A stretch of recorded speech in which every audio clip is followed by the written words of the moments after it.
Манас айыл өкмөтү бүгүнкү күндө аймактын өнүгүүсүнө багытталган бир катар ири долбоорлорду ишке ашырып келет. Мурда Нариман айыл өкмөтү катары белгилүү болгон бул аймак административдик аймактык реформанын негизинде 2024 жылы Манас айыл өкмөтү деген аталышка өткөн. 2026 жылга бюджети 191 миллион 710 миңге бекитилди. Биринчи кварталга налогдор салыктарды аткарылышы боюнча 101%га чыктык. Салыктардын аткарылышы боюнча. Андан тышкары мына таза суу боюнча иштерди жүрүп жатабыз. 5 айылга жаңы ошол таза суу түптөн тартуу боюнча долбоор даярдалып, бүгүнкү күндө иш кагаздары толук бүткөлүп, райондук администрация тапшырылды. Бүгүнкү күндө айыл өкмөтүнүн негизги максаты калкты жашоо шартын жакшыртуу, инфраструктураны өнүктүрүү жана социалдык маселелерди чечүү. Айыл өкмөт башчысы şu таза сууга көп көңүл буруп, биз менен ар дайым элке мелке бирге жүрүп, элдерди таза суу муамаларын чечип атабыз. Алимтепе айылында, Великсем айылында, Бешмойнак, Осмон айылдарында проекттарын азыр жасап, трансформацияга бердик азыр. Трансформацияга улар бүтүп калса, республиканын бюджеттен дагы 5 айылга скважина казылуу арапасында турабыз. Документтерин жасап атабыз азыркы моментте. Ошондо Нариман элинде 90% эл менен суу менен камсыз болуп калат. Көп жылдар бою күтүлгөн футбол аянтчасынын курулушу ийгиликтүү аяктап пайдаланууга берилди. Бул саамалык айыл жаштарынын келечектеги спорттук ийгиликтерине жол ачат. Şu bizde ayılımızda жаштар eldi surosu bilen 2025 yıl Ağustos ayında жаштар surosu bilen aka bizge şu ayılımızga bir futbol ayanchasini qilaylik degan vопростарды ko'tardilar. Mayli deb shunga согласно bo'lib, ayыл өкмөт bilan birgalashib, deputatlar bilan, to'rayim bilan birgalashib, shuni maslahatlashib, şu Vilksem ayılımızda şu жерде 70 sotik жерде futbol ayanchasida harakat qilib boshladik. Bu жерде местный byudjetdan акча qarjilandi. Жергиликтүү элден акча жардам беришти. Демирчилер жардамы менен, элдер жардамы менен şu mana shu yerda sportda futbolda siylagan baldarni jardam bilan aylimizda balдар bilan shu anaqani shu kunga yetkirib keldik. Bizni jasayotgan ishlarimizni shu kunlarda biz bilan tig'iz baylanishib, bizga jardam berayotgan iyo bo'lib turgan Tinibek Rizqulovich ayol hukumatimiz boshchisi, deputatlarimiz to'rayimi Hurliqo Sharabudinova biz bilan tig'iz ishlab, shu ishlarimizni qo'llab bizga moralniy, materialniy поддержкаларны беришип атат. Футбол аянчасынын курулушуна салым кошкон айыл өкмөтүнө, депутаттарга, демирчилерге жана жалпы колдоо көрсөткөн жарандарга жергиликтүү тургундар өзгөчө ыраазычылык билдиришүүдө. Şu bollarımızga rahmat. Şunchalik bizga mana shu bollarimiz uchun, nevaralar uchun shunaqa zo'r stadion qilish berdi.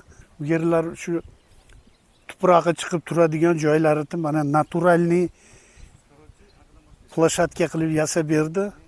Bollarimiz bekor yurmasdan mana xursand bo'lib chiqib futbol o'ynashyapti. Xudo xolasa bu yoshlarimizdan umidlarimiz katta.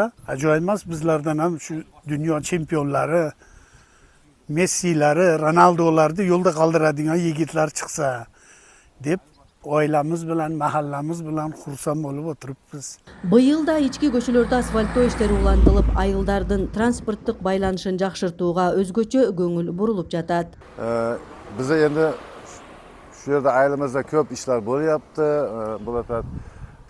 Undan oldin mana yo'llarimiz, mana respublikasi byudjetdan mana yo'llarimiz, ichki yo'llarimiz, katta cho'ng yo'llarimiz mana respublika byudjetdan bitta mana qolgan dag'i kichkina ayil ichida yo'llar bor, ko'chalar bor. Ular dag'i xudo xolasa ulardan o'tadi. Mana trotuarlarimiz mana bizdan oldingi murdagi ayil boshimiz Rasul aka hozir deputatimiz boshligida shu yerlar trotuarlar mana 750 metr past trotuarlarimiz bitta yo'llariga mana atirgullar ekib mana o'zlari ko'rsalar bo'ladi.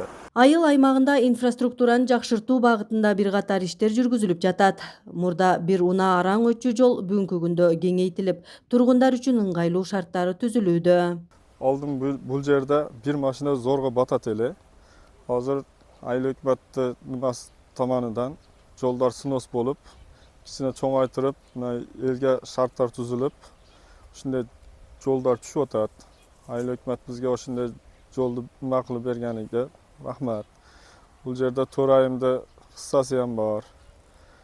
Ушуну биз элде тургундарыга ошондой шарайттарды кылып беришип атат. Биз эл ошондой өзүбүз чогултуп акчаларды, нималарды эл өзү чогултуп туруп, ошондой иштарды алып барып атат. Мына көрүп турганыңардек, мына освещение лотоктарды жолду бойдан алып өтүп туруп, чоң жолду бойдан мына жака көчүрүп атабыз. Айылда таза суу, ирригация, жол жана көрктөндүрүү багытындагы иштер үзгүлтүксүз жүргүзүлүп келет. Бүгүнкү күндө бир катар маанилүү долбоорлор ишке ашып, элдин жашоо шартын жакшыртууга өбөлгө түзүүдө. Bizden ayılda hazırki mezgilde 5 vadakaşkar işlep atat. Elde taza su bilen kamsız kılıyaptı. Elimizde şikayet yok endi. Andan tışkar bize ayılda hazır mana özüngeri körüp turgan demenerde kabristanımızda oňlap atabız. Çoğun jolumuzu Oş Karasuz jolunu oňlap atabız. Jakynda Huda birisi Süleyman köçenin remontu başlalyp atat, özü proyektler bütyaptı. Andan tışkar dikandarga akın su boýunça üzülüşsiz suwdy beryapty muratlar, jakşı işletip atat. Bize ayıldagi elden manayı jakşı. Ayıl hökümeti murdagi zamı to'xtasinibdini eskitdan işleydi, hozir jakşı bu. Bizi barda köygerlerimizni chechga harakat qilib atat. İyi bo'lib ishlatadi. Qayerga biz bir ish chiqsa kelet, eldan suyulashadi. Nimaki köyge bo'lsa chechga harakat qilib atat. Тажигабад айылында акыркы жылдары бир катар маанилүү иштер аткарылып, инфраструктура жаңыланууда. Былтыр асфальт төшөө иштери жүргүзүлүп, учурда жол жээктерине лоток орнотуу иштери уланууда. Biz şu ayılda bir qator köygöylü işler var ile ошо депутат болуп келгенибизден бери ошону айыл өкмөтүбүз менен биргеликте чечип атабыз. Ошолорду биz мына жерде асфальт иштери болду. 2 километрге жакын асфальт кылдык былтыр жылы. Республиканский бюджеттен 1 километр 200 метр. Айыл өкмөт бюджетинен 650 метр асфальтты мына элди салынып бар берди, эл менен чогуу иштеп ошолорду кылдык. Биз лотоктар, арыкларды лотокто ашырып, лотоклар коюп атабыз. Ошо биз айыл өкмөттөн каржыланды бир 600 метр жерде лотокларды алып келдик. Азыркы күндө эми эртең бир күнү уларды коюп жасайбыз. Эми айыл өкмөтүбүзгө рахмат, биз нема Тенберис Хулучка, Турайымыбызга биз кандай проблемабыз болсо ошолор нема кылып эл жерине чечип берип атат колдон келишинче. Айылда акыркы жылдары аткарылып жаткан иштерди жергиликтүү тургундар да жогору баалашууда. Алардын айтымында таза суу, сугат суу жана жол инфраструктурасындагы өзгөрүүлөр элдин жашоо шартын кыйла жакшыртты. Акыркы 4 жыл, 5 жылдын ичинде айылда болгон иштер сонун болот, адашмайбыз. Потому что поливной сууларыбыз ham бетонный болду, арыктар, лотоклар мына даже айылыбызга чейин уже лотоклар келди, коюлуп атат. А питовой водамыз бар, мына насослар жаңы коюлду. Мурун кичине эле 2 көчөгө жетчү эле. Азыр bu жактан 4, bu жактан 5 көчө. 8-9 көчөгө жетип атат. Көстөмөсүн эndi yoshlarga молодец. Birinchidan это bu nima deydi? Дружество, bir-biriga siy hurmat. Обязательно biz ayыл hökümetke deb qarab turibmiz.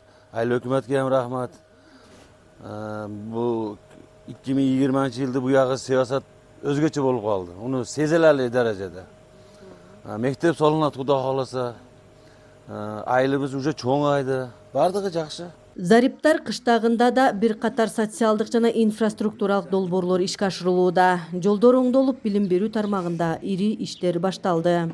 Men şu jergilүү kenеште бюджетидан элди салмагы bilen biilgi ýylda çoň işler bolup atat. Şundan 400 metr jerde asfaltyny kıldyk. Şularny katarda bizim ada maktabymyz bar edi, 500 orunlyk. Şunu kapremontga kirilip, Всемирный bankdan 135 milyon pul ajratylyp, yaxşı işler bolup atar. Мурда жолдун начар абалы жергиликтүү тургундарга, айрыкча мектеп окуучуларына бир топ кыйынчылыктар жаратып келген. Бүгүнкү күндө көчөлөргө асфальт төшөлүп, элдин кубанычында чек жок. Буга чейин мына көчөбүз өтө жаман абалда болгон. Балдарым мектепке барып келген өтө кыйналган. Мына шагал болгон, мурун лай болгон. Мына şu депутаттарга рахмат, бир ауыз айттык, кылып берди. Айыл өкмөтүбүзгө чоң рахмат, жардам берип, мына асфальт болуп калды. Bardыk elimiz kursan. Айылдардын өнүгүүсү элдин биримдиги менен жергиликтүү бийликтин тынымсыз эмгегинин жыйынтыгы. Эң башкысы элдин жашоо шартын жакшыртууга багытталган иштер уланууда.